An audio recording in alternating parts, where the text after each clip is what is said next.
let's move into the last section, other topics. So let's move into the last little section here, which is other topics. Every single post licensing, we've got some type of other topics discussion, things that we think are potentially important that maybe just don't have a home anywhere else and they need to get an honorable mention. And so this is not a crazy amount of information, and you've probably heard all of this stuff before in some way, shape, or form. So let's start with the first category and other topics, which is what we call our alternate conveyance contracts. These are also sometimes referred to as exotic contracts, which just sounds so much more eclectic than it actually is, right? Ooh, exotic contracts. It's got like a little umbrella in it, like was like a little frou-frou drink, right? Exotic contracts. I like it. Alternate conveyance contracts are kind of contracts where you're not using them on a regular basis. They have some nuances to them. There are some big considerations. And typically all of these involve an attorney, okay? There's no standardized forms for these alternate conveyance contracts. So the first one is the installment land contract, also called a land sales contract, contract for deed. We talked about that one a lot in pre-licensing. It was arguably testable. Then there's the option to purchase. Well, folks, you're really experts on the option to purchase already because we talked about it in great detail in Unit 1 when we talked about contracts being unilateral. An option to purchase is one of the main unilateral contracts in the real estate world. Now, these other two were mentioned in pre-licensing as well. It is what we call contractual preemptive rights. And so what they really are is a contract with the potential to have a contract. That's what it is. So that's why they're called contractual preemptive rights. Rights that could ultimately end up in you having a contract, but it's its own contract to have that right. And so there's the right of first refusal and the right of first opportunity to purchase. So let's just talk about each of these a little bit. These are not crazy topics, nothing insane. So the installment land contract, also called the contract for deed, is one of those big, as I said, testable topics. I'm sorry.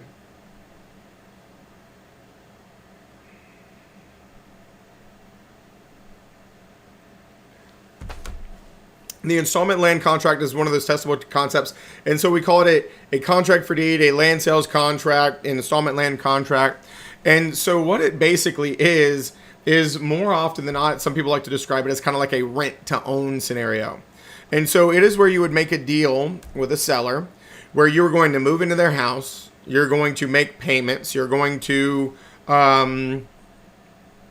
treat it like your own. And these payments will ultimately end up in the buyer owning it. Okay, that's why it's called an installment land contract. You're making installment payments, pre-negotiated, and when you make your last payment, you will end up having the house paid off. So, not the same thing as true seller financing. It's arguably a type of seller financing, but they're not really acting so much like the bank. And when we're dealing with other types of financing like the purchase money mortgage, the big difference between this and a purchase money mortgage, the seller would retain the legal title throughout the duration of this agreement. The legal title is still in the name of the seller. It would only be when the buyer has made the last installment payment that the legal title would be transferred from seller to buyer. So no standardized form for it. You would need an attorney. Of course, when you have this, because it is a big lien against the property, that is a big right or encumbrance against the property, you would have to record this to notify the public. And there are legal regulations that state that a buyer would have to be given up to 30 days to cure a default, meaning if they were missed a payment or something, as opposed to losing all their equity automatically, you have to give them at least a month to kind of cure that. So a couple other things here to be aware of, folks. There are, of course, advantages and disadvantages to both parties. Let me explain something here. Do you think every person in the world qualifies to get a home loan from the bank? No. Do you think every home in the world is in good enough condition that the banks are willing to lend on it? Right, David's laughing. The answer is, of course not, right? There are plenty of homes that are questionable, subpar, distressed, whatever you'd like to call them, and the banks consider them very high risk. And so sometimes These types of contracts are a match made in heaven for people like that and properties like that. Because a buyer may not qualify for typical financing due to certain circumstances. The property may not qualify for financing due to certain circumstances. And so it may be that maybe the seller and the potential buyer work out this deal where the buyer's going to move in, they're going to treat it like their own, they're going to make payments to the seller. They'll eventually own it, and they'll start making renovations and repairing it while they're in there. The big drawback, of course, is when you don't have this perfect scenario, when a seller has obliged themselves to facilitate an installment land contract, if the market gets better, if the property's worth more, if somebody's willing to offer them more, they're screwed. They can't sell it. They've made this promise to sell to this one person, so long as they meet the rules. That's the big disadvantage for the seller. Big disadvantage for the buyer is if they screw up, they could lose all their potential equity. Even if they've only got like 2 payments left, if the requirements state a certain condition has to be met and they miss it, they could lose all their equity. So very high risk for both the buyer and the seller, but sometimes it's facilitated. Believe it or not, commercial transactions will sometimes use these. And I don't know that they necessarily call them installment land contracts, but people will use very similar things for like businesses. Just because funding on businesses is kind of quirky anyway, some people will sell their business to a new buyer, like a restaurant or something like that. And they'll make a deal with the previous owner, and then they'll say something along the lines of, well, hey, you're going to pay me X amount each month until this period of time. And so the new buyer would basically run the business and give a huge chunk of the proceeds to the previous owner until the other owner was basically paid off. So it does happen in kind of interesting ways sometimes. But big thing to understand, big risks here. Seller would retain legal title until the very end, and after the last payment was made, they would transfer legal title then to the buyer. Not something to do lightly. Always consult an attorney. Okay, that's an installment land contract. The option to purchase contract, as I said, we discussed it very much when we were saying unilateral items, because this is a unilateral contract. You would pre-negotiate, say, hey, I would like to buy your house for this amount of money. And the seller's like, oh, yeah, I'd sell it for that. But then you would say, okay, well, give me a period of time to decide if I want to buy it or not. And that's typically accompanied with a fee. I'll give you $3,000 and give me 3 weeks to decide if I want to buy it.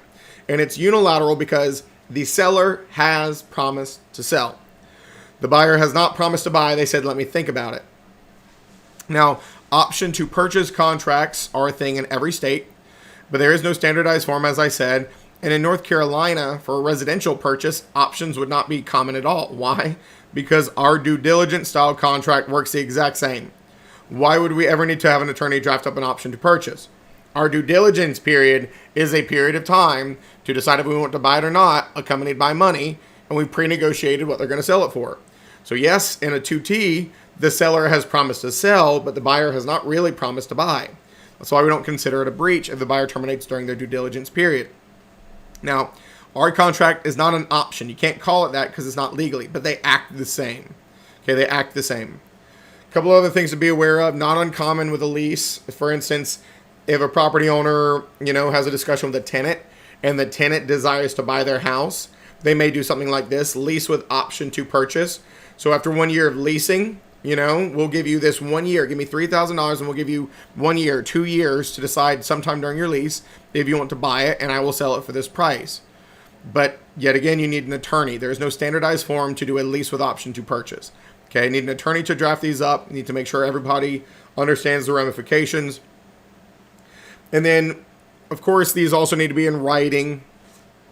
Would not be a bad idea to record them under the Connor Act as a memorandum of contract.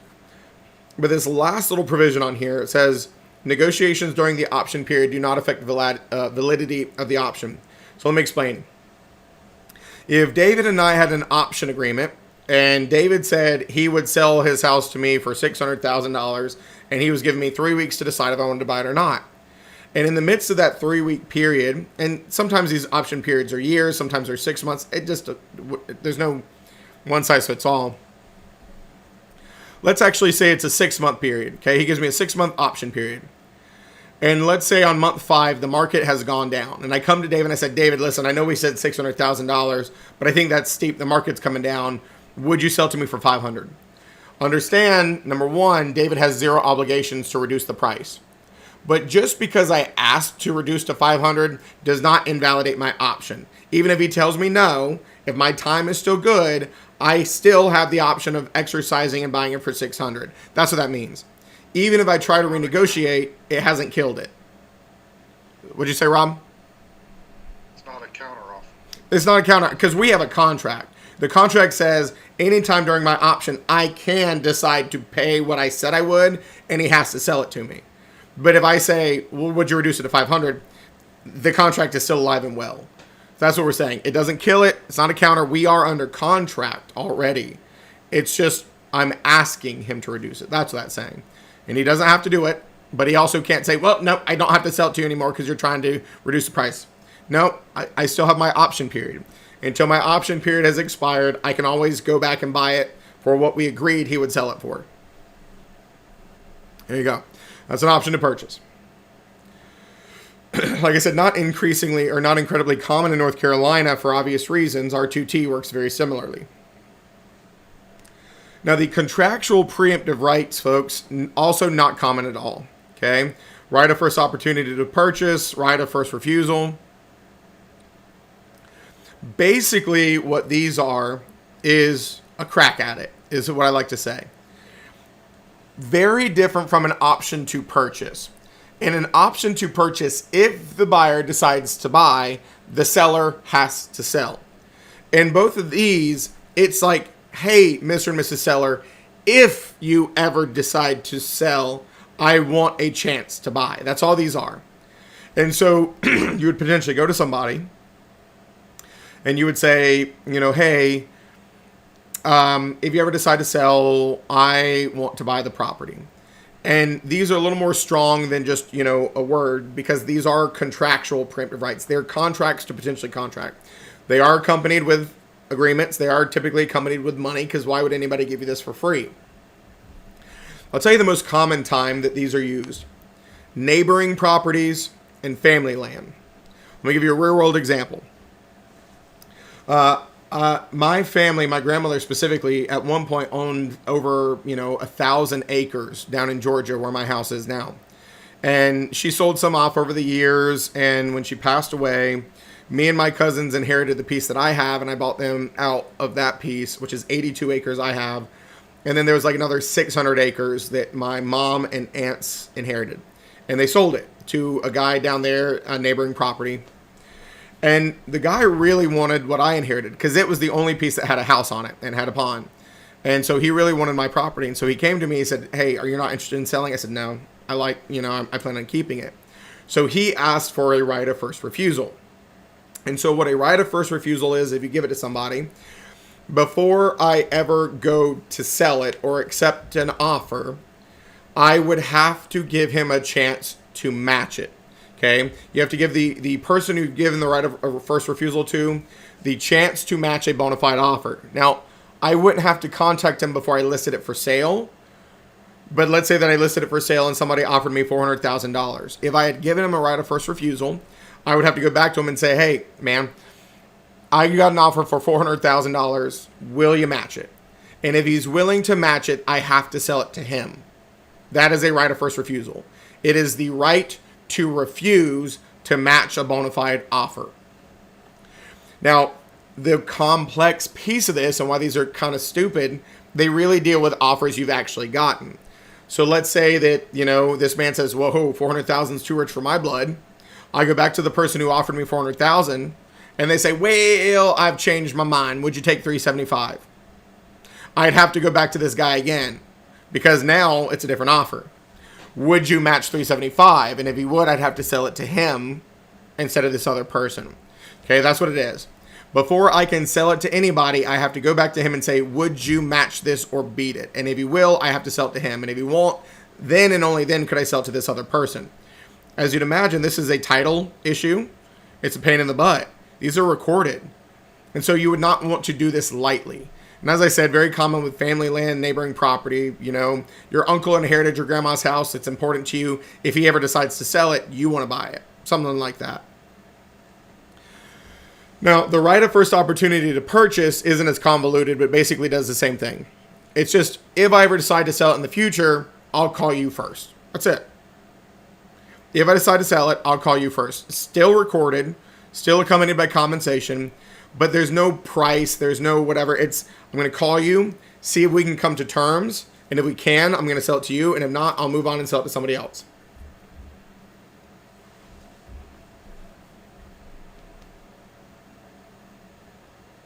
That make sense?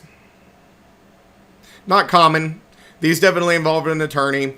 And if you're ever selling a house that has one of these recorded against it, buckle up, buttercup, because you got to find the person who has this right of first refusal or right of first opportunity to purchase and get some legal paperwork drawn up saying that they do not want that opportunity, that they're done with it. They're kind of a hot mess express. But like I said, not common, but very commonly associated with big parcels of land, neighboring properties, family land, things of that nature.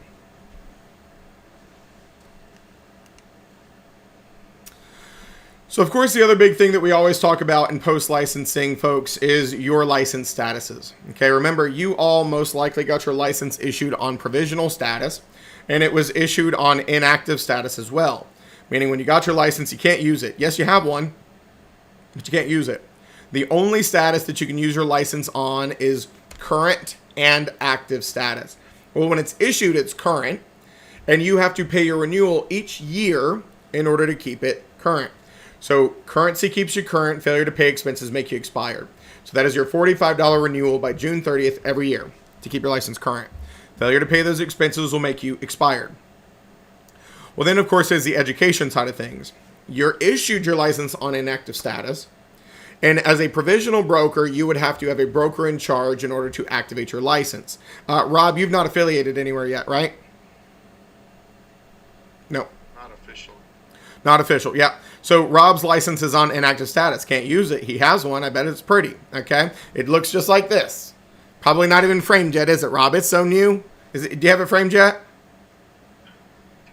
There you go. Still sitting on top of the envelope from the Real Estate Commission.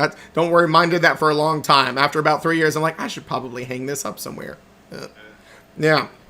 So when you activate, right, you join a firm and you activate, as a provisional broker, you can only be active provisional broker for exactly 18 months. After 18 months, you better become a full broker, because if you have not, now you have an education deficiency and you will go back inactive. So provisional brokers, you've got to take your post-licensing within 18 months of your initial licensure.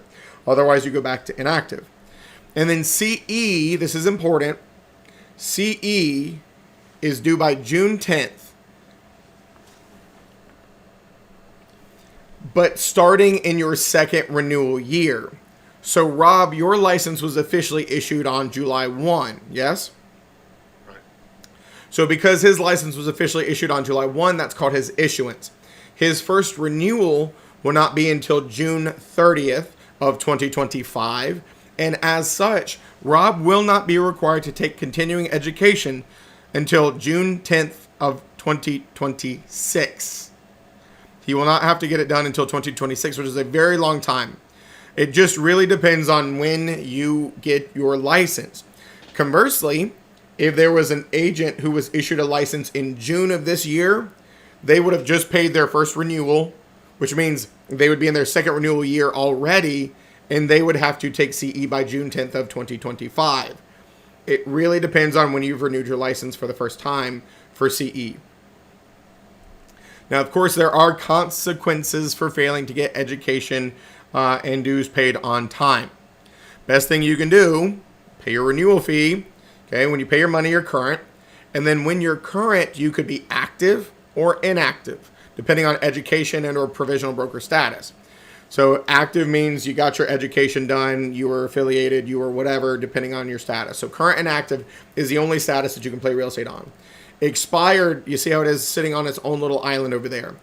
Even if you're up to date on your education, post-licensing, CE, everything, if you forget to pay your dues, you're expired. We don't call you anything else other than expired. But a current broker could be active or inactive. It just depends.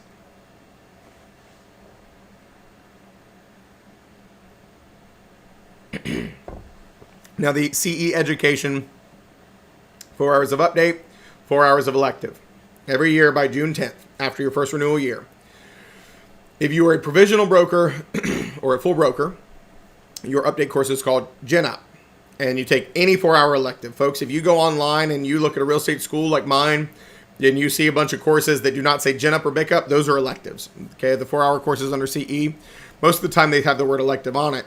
But there's electives on investment, there's electives on working with sellers, there's investments on ethics, there's a million different elective classes. There's over 600 approved elective classes now. So if you're a BIC or BIC eligible broker, your update is called BIC Up, and then you get a 4-hour elective. Now, I'll tell y'all something crazy, and this might hurt your feelings a little bit. Folks, the rule right now, and will be forevermore, I'm sure, is that when you folks get your license, you've got exactly 18 months from your initial licensure to get your post-licensing done. Whatever date is on this license. It is different for every single person for post-licensing. Okay? Nobody's on the same, unless your licenses were issued on the same day, then you've got the same time frame, but every single person is their own 18 months. Well, once upon a time, post-licensing was very different. It used to be almost 4 years you had for post-licensing. You were basically just required to have one each year per, renewal year. And so you could get them done in almost 4 years. They did away with that multiple years ago. Okay. Back in like 2020. It's been 4 years since they've changed that now. So remember too, you are currently sitting in post-licensing 302. Well, post-licensing courses can be taken in any order. Doesn't matter. Okay, there's no particular order you have to take them in. 301, 302, then 303, 303, 302, 301, doesn't matter. As long as you get them done within 18 months of your initial licensure. Now, the other thing to be aware of, folks, and I don't know why it says this. I meant to fix that. Let me fix this real quick. Just going to magically make it change. Watch. Let me show you this. This number right here is a typo. There you go.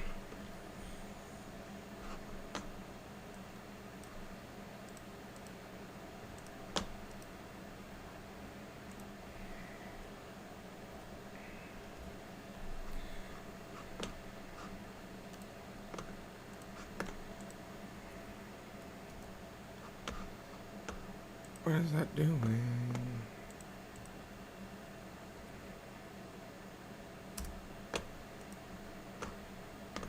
What is this slide doing? It's 2 years is what I'm trying to get at. Post-licensing courses expire after 2 years, meaning if you were to take post-licensing 301 and then post-licensing 302, and then you decided, well, I'm not doing anything with my license, and so I'm going to hold off on taking 303. Well, you're going to be inactive, if you don't get them all done after 18 months. Well, let's say 3 years later, you're like, oh, I guess I'll reactivate my license and use it. You'll be able to, but those post-licensing classes were only good for 2 years. So if you didn't move from provisional broker to full broker, any classes you took that were more than 2 years old, they're expired now, which means you have to retake all the post-licensing classes again before you can activate. So that's why you just get them knocked out, move to full broker, and then you never have to take them again unless you get punished by the real estate commission. So the classes are only good for 2 years if you don't get everything completed. Let me just talk about the punishments a little bit, folks. If you have your license on inactive status for, as I said, post-licensing, they punish you because those classes are only good for 2 years. But let's say it's CE, okay? If you fail to take your 8 hours by June 10th, your license will continue to be active up through June 30th, but there's nothing you can do to stop from going inactive on July 1.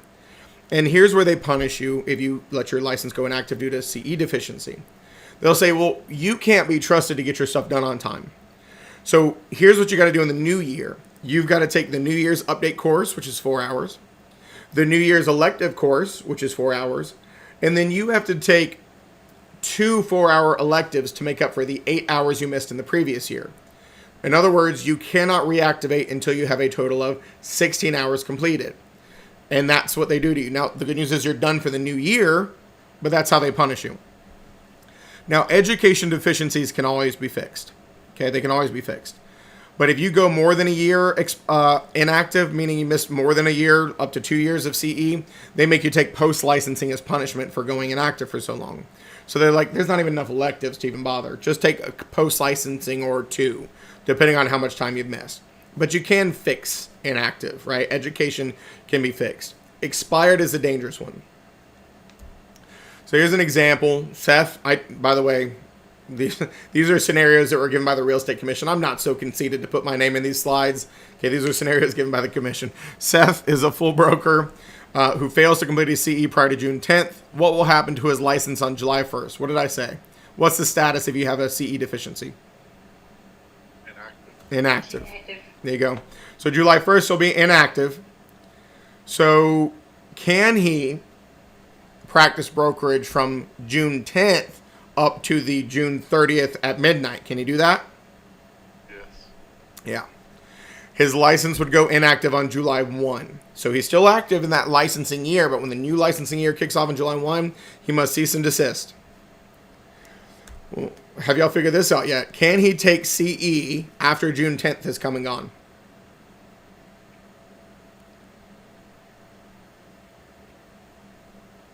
For the next year. Yeah. Nope, not for the next year. Let me help you out, folks. There is a blackout period. That's why the deadline is June 10th. The North Carolina Real Estate Commission says no school can teach CE from June 11th to June 30th. We are not allowed to touch it. And the reason they do that is for record updating purposes. They don't want that to keep going. And so June 10th is the deadline. So nope, it is impossible to take any CE classes at all. Not even for the new year. Between June 11th and June 30th, none can be taught. So the expired license, let's talk about that for a second. When you fail to pay your dues, folks, they punish you. It is automatically $90. Instead of $45, it becomes $90. On July 1, if you miss the June 30th deadline to pay the money, it's now $90. There's punishment number one. Now, if it's expired less than 6 months, it says a reinstatement application. Really, it's $90. You got to answer a couple of questions, and then you got to fill out Form 2.08, which is the broker activation and affiliation form. Okay. If you're expired for more than 6 months, punishments, big punishments, $90, new background check, reinstatement application, and as a punishment, you either have to take the state licensing exam again, or you have to take a post-licensing class as punishment. Well, folks, which do you think that most brokers elect to do? Post-license. Post-licensing. Most people just come sit in here with me for 30 hours because most people don't want to touch that exam again ever, okay? So that's a big punishment. That's a lot of hoops to jump through if you're expired for 6 months. Now that's 6 months up to 2 years. If you are expired for over 2 years, you're back in pre-licensing. Now I'll tell you the kind of caveat. If you're expired for more than 2 years and you were a full broker, but it's been less than 3 years, you got to go through pre-licensing. You got to pass the class. You got to pass the test. You got to do the background check. You got to do all that stuff. But you will actually be reinstated as a full broker if you were a full broker and it's been less than 3 years. If it's been more than 3 years, even as a full broker, you're going back as a provisional broker. So the key thing I can tell you is don't ever let your license expire at all, but especially not 2 years, because then you're back in pre-licensing, and don't nobody want that kind of negativity in their life, folks. I know you don't. Think about it this way. Even if you're not using your license, $45 for your renewal fee, $120 between the two CE classes. Less than $200 a year keeps you alive and running. Do it. Less than $200 a year, every single year, do it. So here's just a quick little question. Maya is a provisional broker. She completes the correct CE by June 10th, but she fails to pay the $45 renewal fee by June 30th. So what is the status of Maya's license on July 1st? Expired. Failure to pay those expenses makes you expired. She got her CE done, but she didn't pay her dues. That's expired. Well, how about this? Can Maya continue to work with clients on July 1? No. Nope. She's like having no license at all when you're expired. Can't do nothing with it. How about this? What does Maya have to do to reinstate her license up until the 6 month mark? $90 fee. $90 fee. Answer some questions. Answer some questions. And then, of course, take a licensing class? You don't got to take the licensing class. You've got to fill out Form 2.08, that reactivation and affiliation form, because it never just magically becomes active again. You would have to fill out that paperwork to reactivate it. How about this one? And we're about to wrap this thing up, folks. Tyler has an inactive North Carolina broker's license. He pays his renewal fee every year, but has not taken CE for 6 years. One of Tyler's friends wants to sell their house and asks him to recommend a broker. So here's my question for you. Can Tyler refer his friend to a broker and collect a referral fee? No. You have to be current and active to do brokerage activity, and a referral is a brokerage activity. Can't do referrals on inactive status. How about this? What does Tyler have to do to regain his license being on active status? Start all over? So it's education, so it doesn't have to go back to pre-licensing. Pre-licensing is only ever a punishment for expired. His is just education. So he's probably going to have to take what? Post-licensing. A bunch of post-licensing classes to make up for missed education. Yeah, they're going to make you take the New Year's update and elective, and then they're probably, because he's been expired for so long, they're going to make him take post-licensing to make up for the CE he's missed over the years. And of course, same as before, the last step is to reactivate his license using Form 2.08. Okay, never automatic. I think this might be the last scenario here. Milton is the designated broker in charge for XYZ Realty. He's got 4 full brokers and 2 PBs affiliated with his office. Milton, the BIC, completes his CE by June 10th. But he forgets to renew his license by June 30th. So what's going to be the status of our friend Milton on July 1st? Expired. Expired because he failed to pay his dues, and so Milton is expired. How about this? What will be the license status of his 6 affiliated licensees? What do you think here? They completed what they needed to do. They're still active. So They are inactive because they don't have a BIC now because he doesn't have a license. So this is a tricky one. Let's kind of combine everything. When we're dealing with full brokers, remember we said a full broker can be active on their own without a BIC, but they can't advertise, have trust accounts, or affiliate other brokers. Well, what will happen is his 4 full brokers will be kept as active, but they will be reinstated as their, or they'll be basically moved to their home office, okay, as sole proprietors. The provisional brokers will go inactive because they can't be active without a BIC, and now that BIC is gone. Of course, Milton, to reinstate his license, he's going to have to pay his $90. He's going to have to submit license activation form. But folks, even worse than that, understand, and I haven't told you this yet, a BIC or BIC eligible broker will actually lose their BIC status if they go inactive or expired. And so he has to get it back, which means he has to reapply using Form 2.25, and he will probably have to take the 12-hour broker in charge course again. It's no joke. That ever happened? Has that ever happened? Had to have happened. I mean, do you know anybody that's happened to?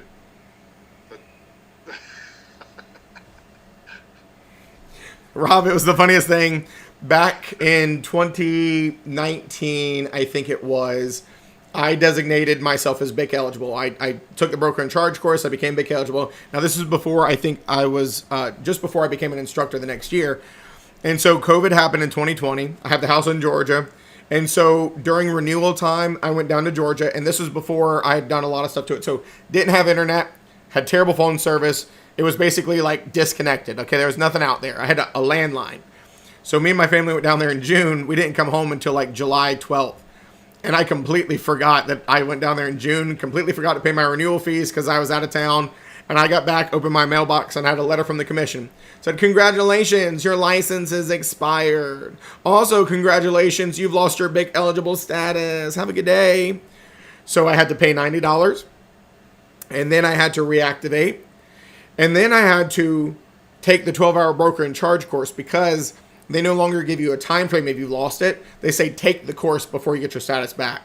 So I had to take that 12-hour broker in charge course again, and then fill out Form 2.25 to designate as a BIC eligible broker again. So I am one of the lucky few who's taken the BIC course twice. But it makes sense, right? If you're in charge of other licensees and you can't even handle your own license, we got a problem. So I'm like, oh, yeah, it makes sense. But I wasn't overseeing any other licensees. It was just me. But it was a rude awakening, so it has happened. Only make that mistake once. Last one here. Sally renewed her full broker license every year, but hasn't taken any CE since 2011. What's Sally's license status? Inactive. Inactive. CE deficiency is inactive. How many classes must Sally take to activate her license? It's okay. You can just say a bunch of them. A bunch is fine. She hasn't taken any classes since 2011. Folks, the biggest thing to understand as the years go by, at a certain point, we can't even speculate. The biggest thing to do, pick up the phone, call the commission. If you ever go inactive for this period of time, you pick up the phone, you call the commission, they will tell you exactly what they need to do. And sometimes they'll say, 3 post-licensing, 2 CE. Sometimes they'll say 2 post-licensing, but it's a lot. You can always fix CE though, right? You can always fix education, but expired you can't. And so remember, she will need to submit that license activation form as well. So there you go.